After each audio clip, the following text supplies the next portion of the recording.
Hi, my name is Thomas Johnson, and I'm the founder and CEO of GetUpNGetFit Wellness Coaching Concierge. I'm also a C-suite advisor and investor, and you're listening to the How May I Serve You podcast, where I'm constantly on the quest to surround myself with the best coaches while learning how to better serve our executive clientele by asking them, how may I serve you? Today's show is sponsored by GetUpNGetFit.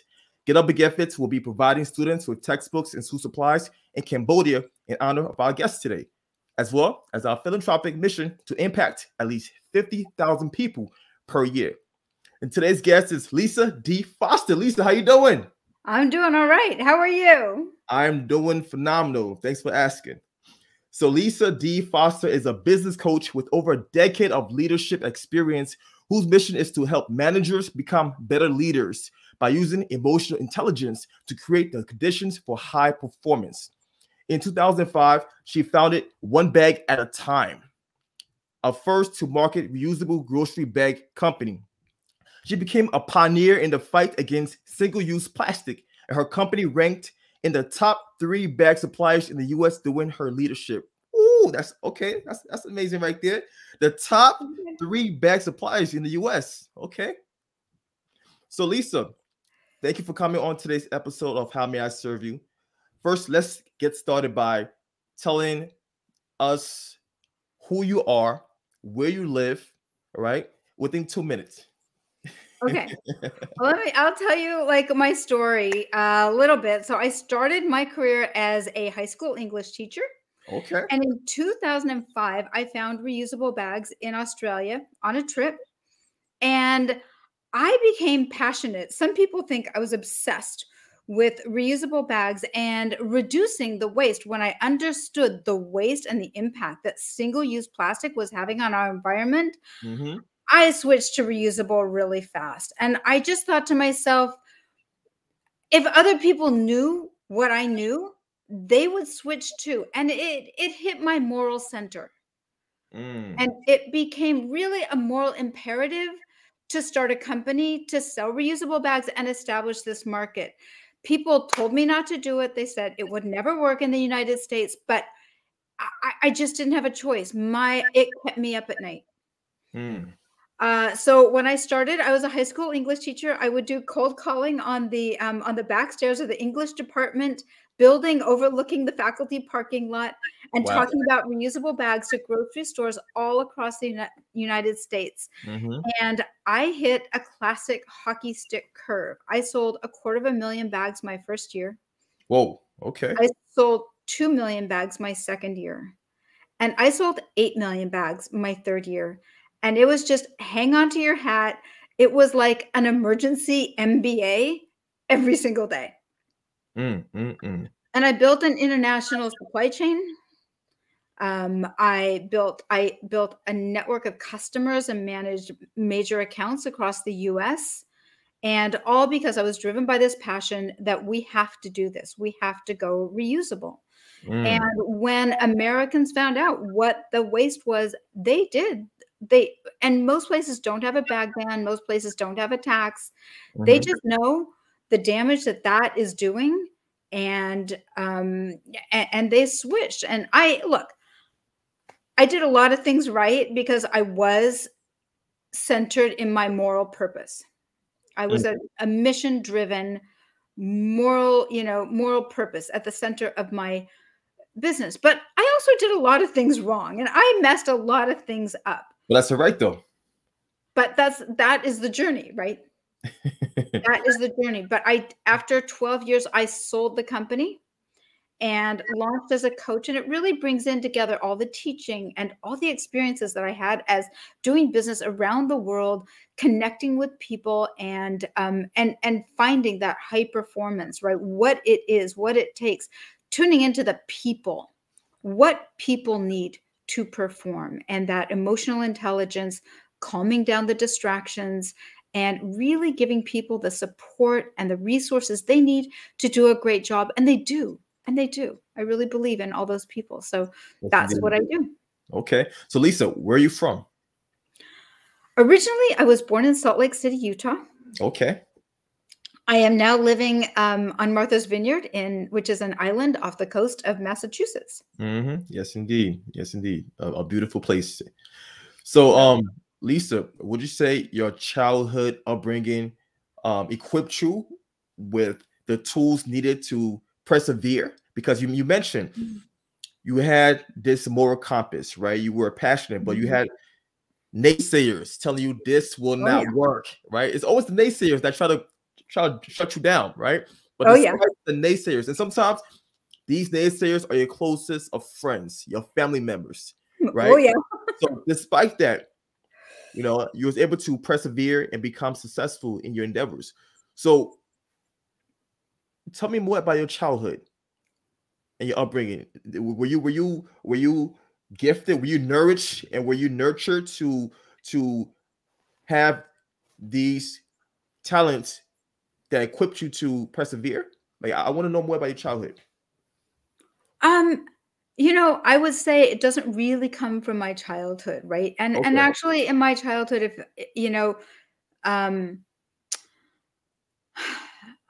the expectations for me were pretty low. And I think, you know, partly because there's just, you know, maybe because I'm female, right? I was never really expected to do much. In fact, I flunked science in 6th grade. Then I flunked history the next semester. And neither of my parents ever said anything to me. And I always thought, well, I guess grades don't matter. They don't really expect me to succeed. And I read a lot. You know, I was the reader and I read everything I could get my hands on. And it actually really helped my SAT scores. And somehow I earned a spot at the UC Berkeley. Oh, wow. Okay. And I got into UC Berkeley and I thought, you know what? I earned a spot here. Like, maybe I am supposed to be here. And I started to believe in myself. Self-worth. And really, when you just believe and expect, and I really believe that it's expectations, you know, even though maybe my family didn't expect anything out of me, and I was the first woman, I was the first mother. Like a lot of the women in my family had jobs, but when they had kids, they stopped working. But me, as soon as I had my kids, I doubled down on my work and I kept working and I kept teaching. And then I started my own company and I never, you know, I always had work and kids because that's the life I wanted. I wanted all of that. Yeah, I just started to expect it of myself. I like that. I like that. Okay. So what would you say to other women that are struggling, right? They're passionate, right? They were once in your shoes. They did not receive the support from family and friends, and they want to achieve their specific goals, but they're not being supported. What would you say to these women right now? Listen to your heart. Just if you believe it, if you feel it, if you tune into the fire in your heart and you know what you're capable of, you have to let go of the naysayers. Just don't listen to them. Tune them out. Even if it's your family, your closest, the people, you know, who are holding you back, do not let their expectation of you hold you back. Only you can define what you can be. You have to, and if you expect it of yourself, go out and do it.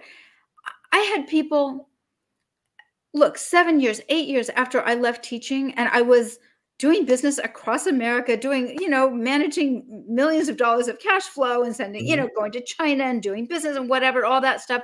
And people would still introduce me as like their kids, you know, 10th grade English teacher or their former book club leader or whatever. And I would just smile and laugh, but I wasn't a book club leader. I had my own business. I was a CEO. Like, that's what I was. But I never let them hold me back, even though they had a hard time letting go of their idea of me. Yeah. I knew who I was. But you really have to listen to your heart, because your heart is going to tell you. Your heart, you know inside, you know what you can do. You know what indeed. But you got to listen to it. That's still still small voice, right? That's right there. That's telling you to do it, even though there's so much noise surrounding you. You have to continue to push forward, and that's the grit. That's the persistence. And this is why I tell people all the time that motivation is, it's temporary, right? It's external, but what is long lasting, what drives you and pushes you forward is inspiration. You were inspired. Oh yeah, you were inspired, Lisa. Yeah. And what you do, right? I do that too. I go to people when I'm coaching. I help them tap into what inspires them. What is it that's important about what you do?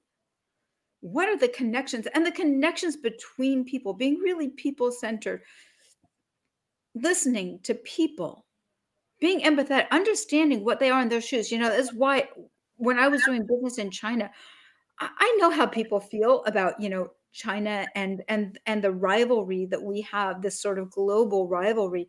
But frankly, the people in China are lovely people, and they want what we want. They want, they want good work.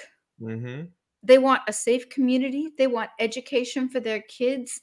They want a good meal to eat at the end of the day, and to share those important moments, birthdays and weddings and births and those important things with their family and their friends.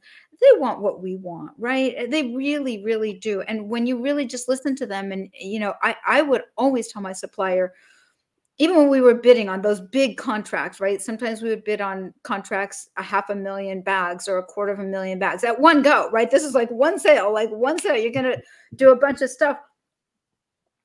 I would say, make sure you price it so that everybody, the person packing them, the person who makes the boxes, who makes the thread, everybody in your supply chain needs to get a living wage.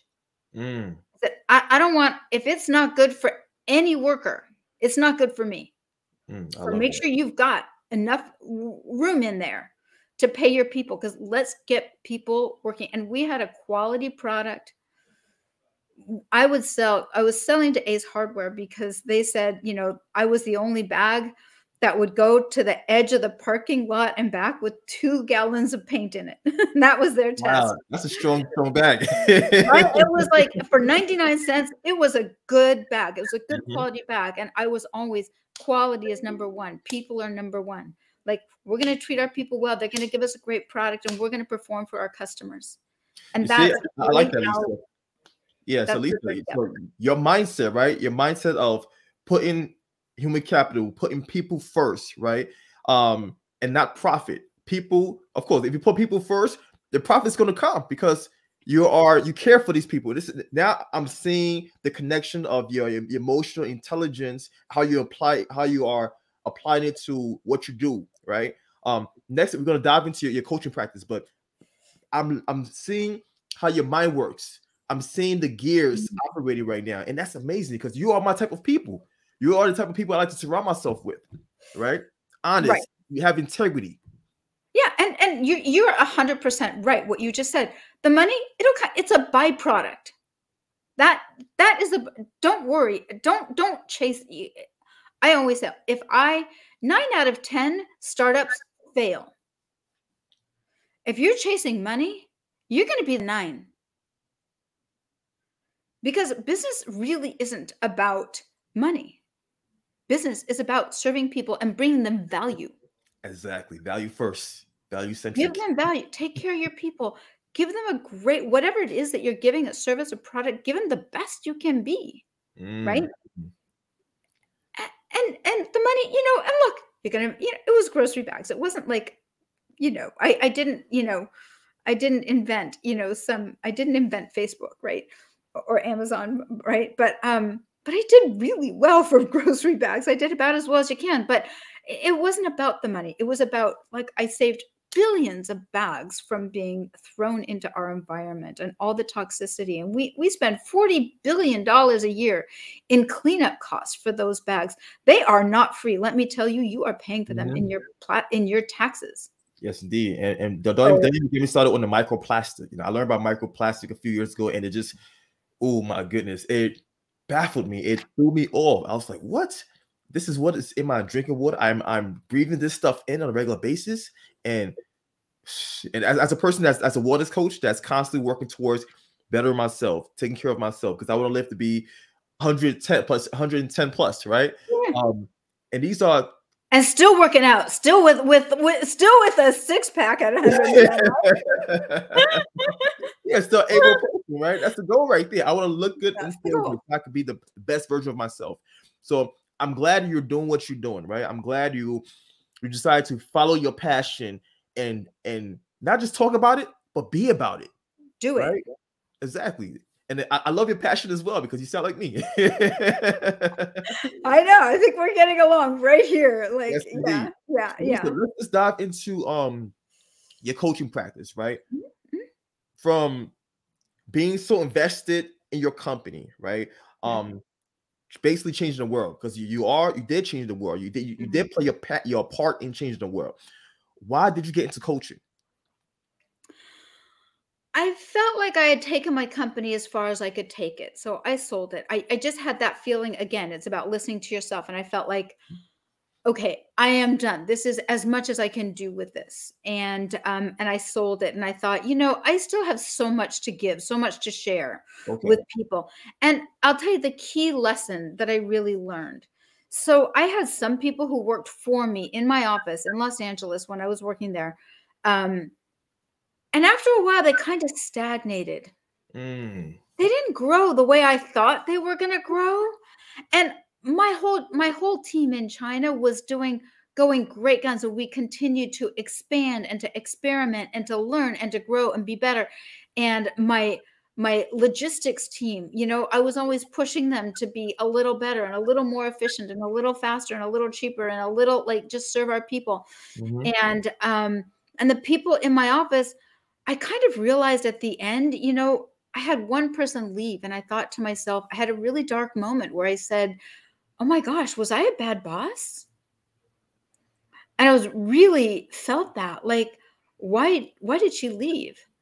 And it took me a while to really figure this out. After I sold my company and I started to look at, some coaching and some other stuff, I realized I was asking the wrong question, right? Being a bad boss, that's the wrong question, right? I wasn't leading my people. I was leading my team in China. I was leading my logistics team. I was leading this international supply chain, but I was a boss to the people inside and I would tell them. So here's the difference. A boss is someone who sees themselves as an authority figure and spends most of the time telling people what to do.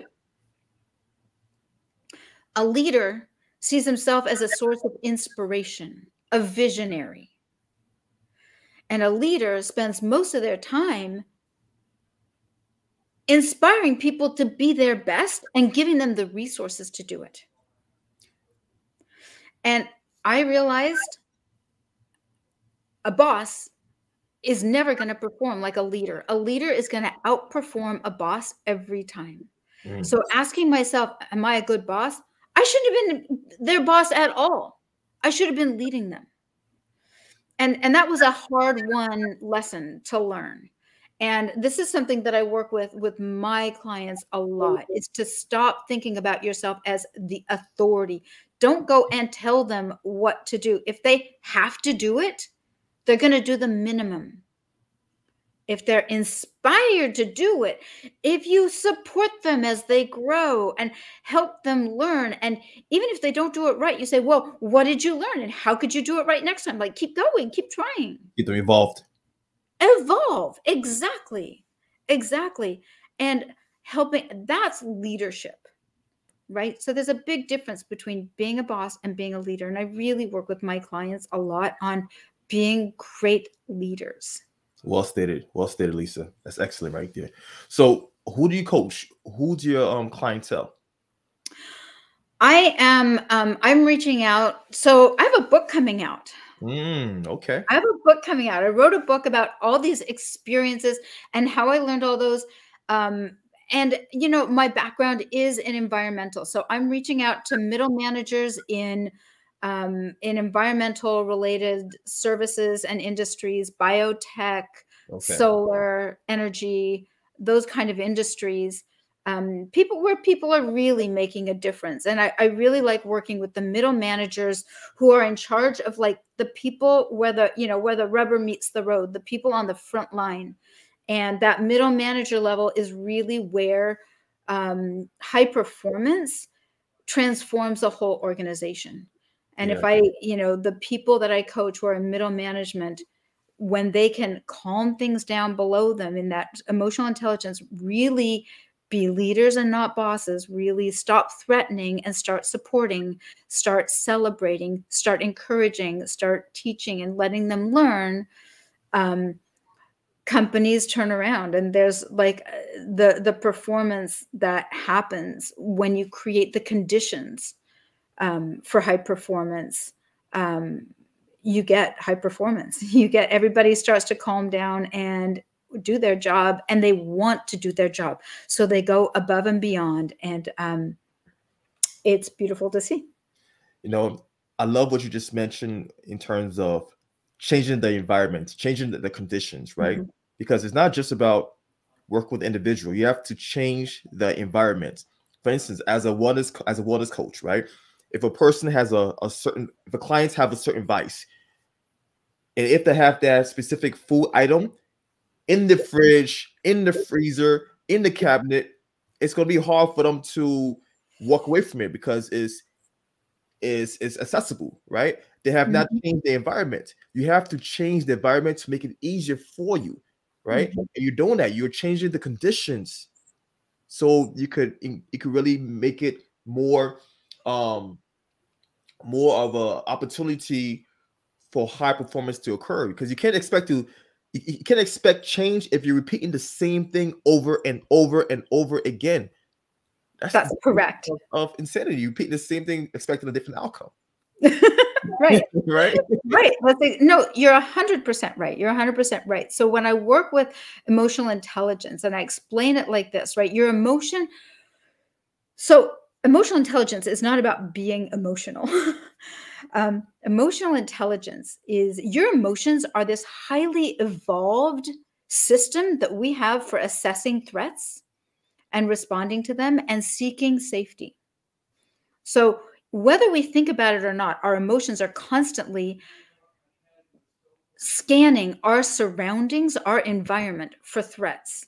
And, think about it. If you're walking in the jungle and there's a tiger behind, if you can feel the tiger behind the bush before you see him, right?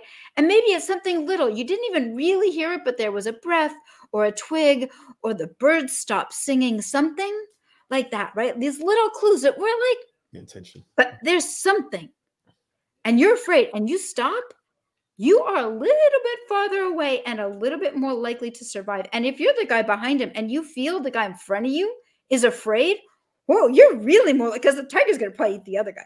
So we can feel each other's emotions. Yes, we can. We all can. And we all have that emotional ability, and our emotions are scanning. So what are the threats in the office place? There's no tiger behind the other desk, right? But lack of respect, not being listened to, being yelled at, being told what to do, demeaning. Any of these things set off a fight, flight, or freeze response. And look at all the ways we fight in an office. Backstabbing, undermining, say it again. Gossiping, right? Like all of like we are highly evolved in office fighting. We're really good at it. And flight too, absenteeism, showing up late, leaving early, leaving in the middle, just tuning out that freeze response where people are just not even responding to you at all, just keeping their mouth shut. Those people are not bringing their whole self to their job, right? They're focused on fight, flight, or freeze. They are responding to a threat in their office, usually some kind of lack of respect.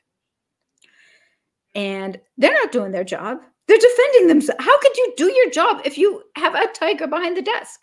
You can't do it. You're just like... You're in survival mode. So when you start really calming things down, supporting your team, making sure everybody's getting along, Don't let people cut you off.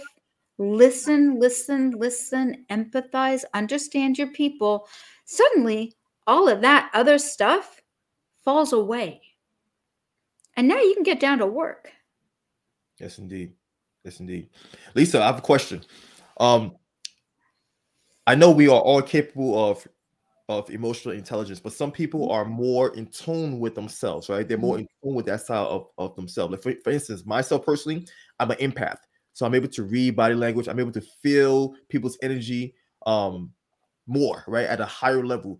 But some people, they're just not as in tune. How do you get to those people? How do you break it down for them? First of all, they have to want to. Okay. And they have to understand what emotions is and what they're doing. Because actually, if you are not in tune with your emotions, ironically, you are more likely to be ruled by them because you're not watching out for them.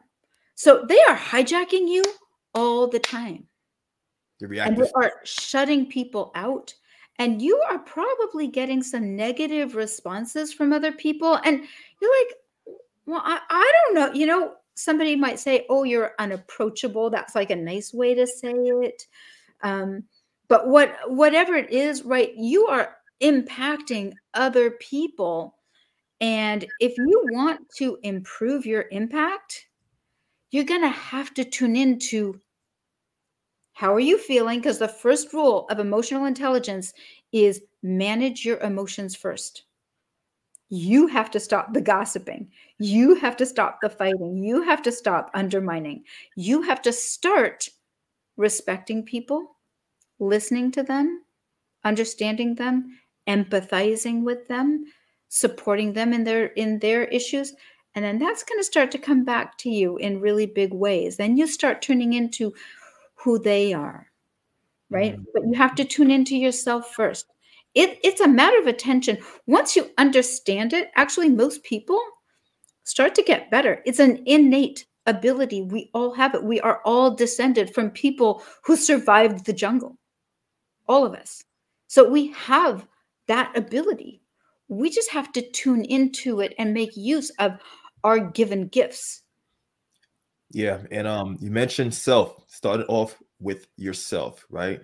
I was saying self-control equals true power, right? Being able to control yourself, being able to control your mindset and not be reactive. That's power in itself.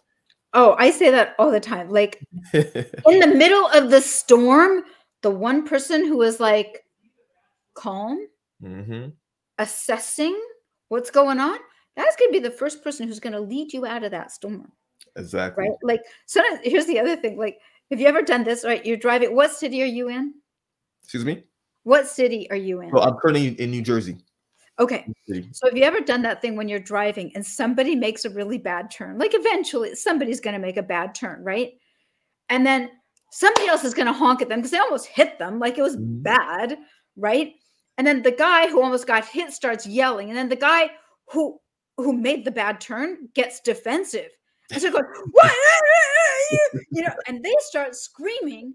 And you got two people screaming in the middle. Everybody's honking and it's a mess.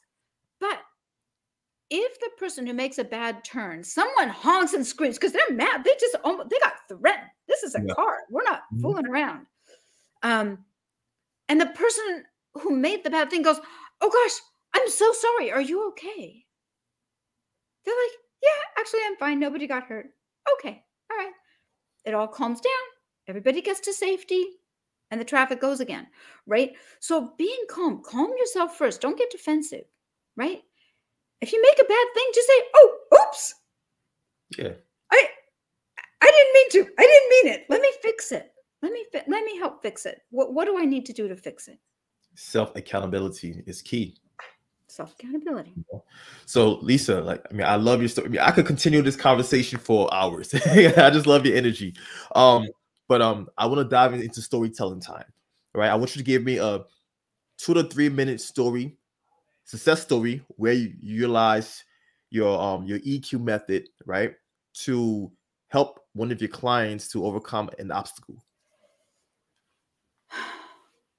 You know, the story that I wanted to tell is kind of a little bit not related to that. I kind of told the story of like my people who were Okay. stagnated.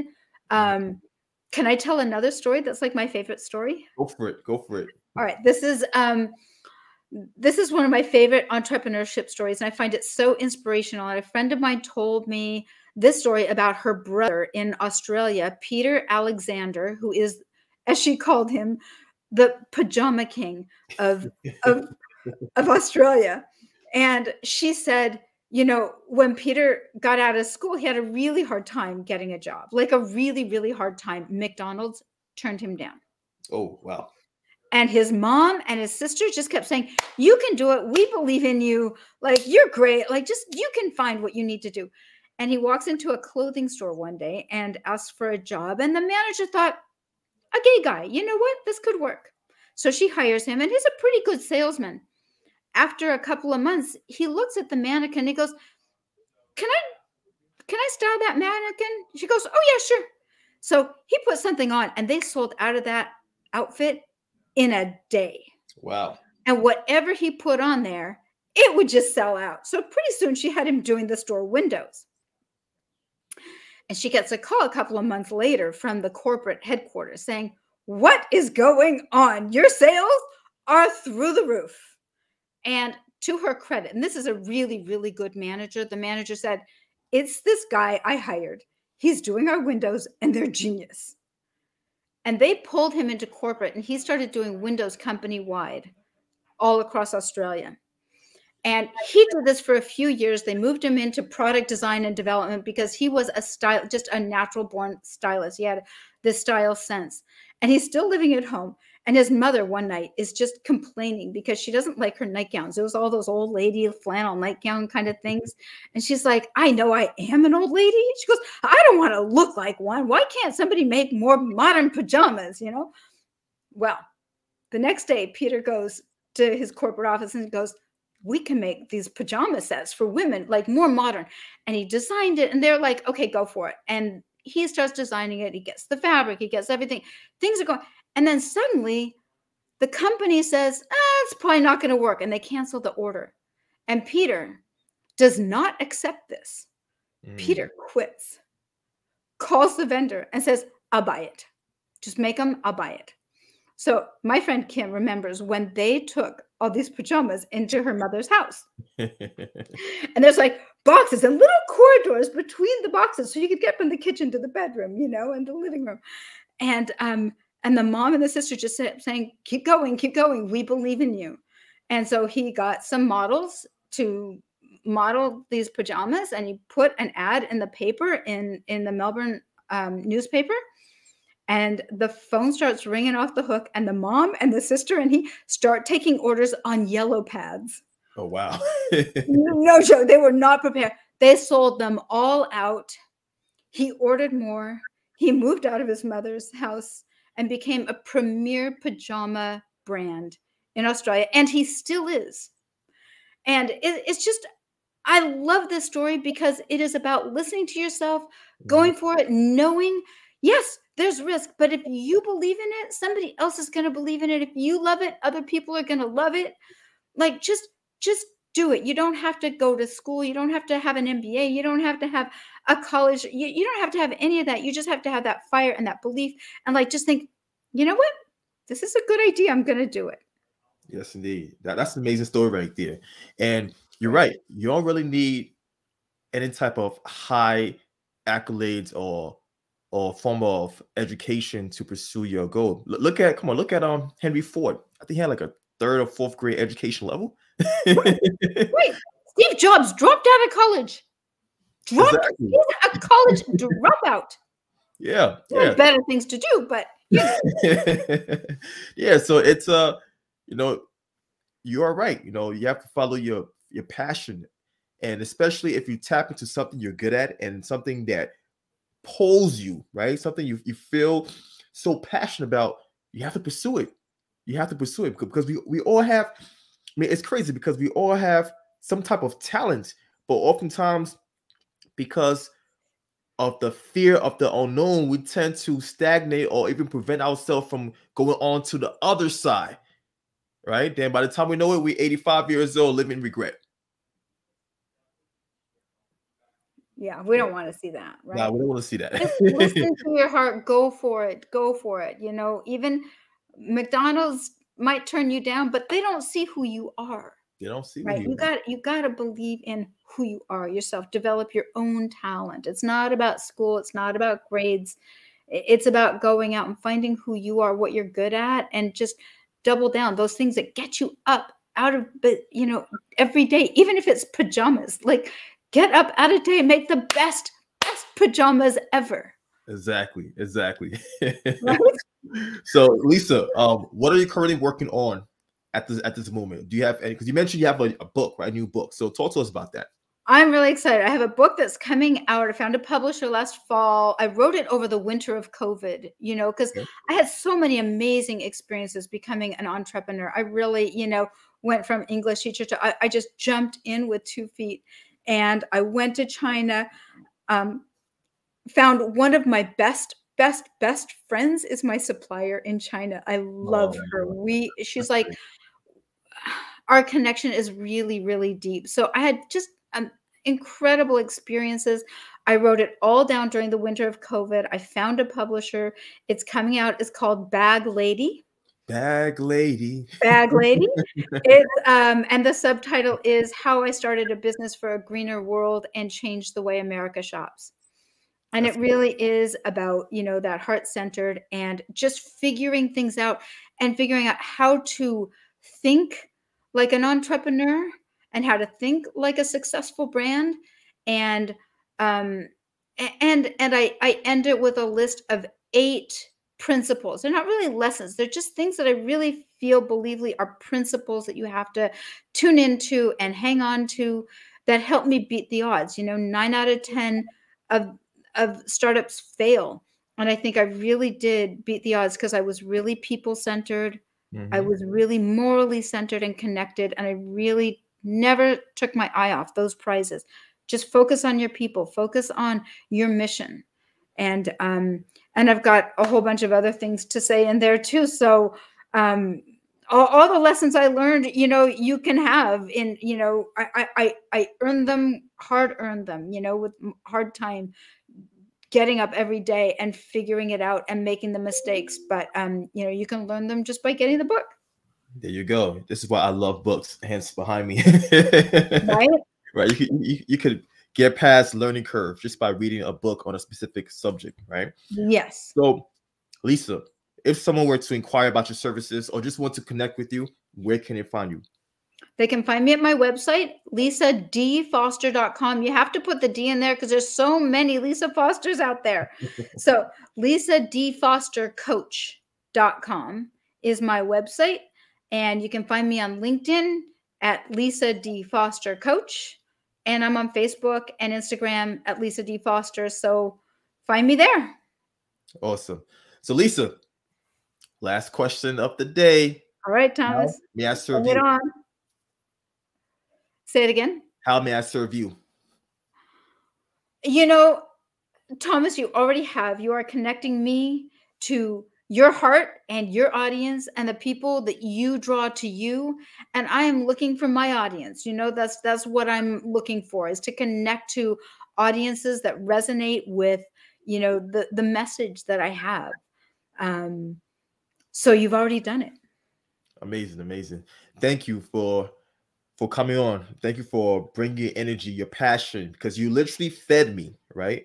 Like I said, I'm an empath, and your drive, your energy, and your passion for helping others through being people-centric is what it's about. And like I said, you are the type of people I like to surround myself with, right? I like to surround myself by and with. So continue being you. Don't ever change. Continue being the passionate person you are, the passionate coach you are, and you will continue to help others to elevate.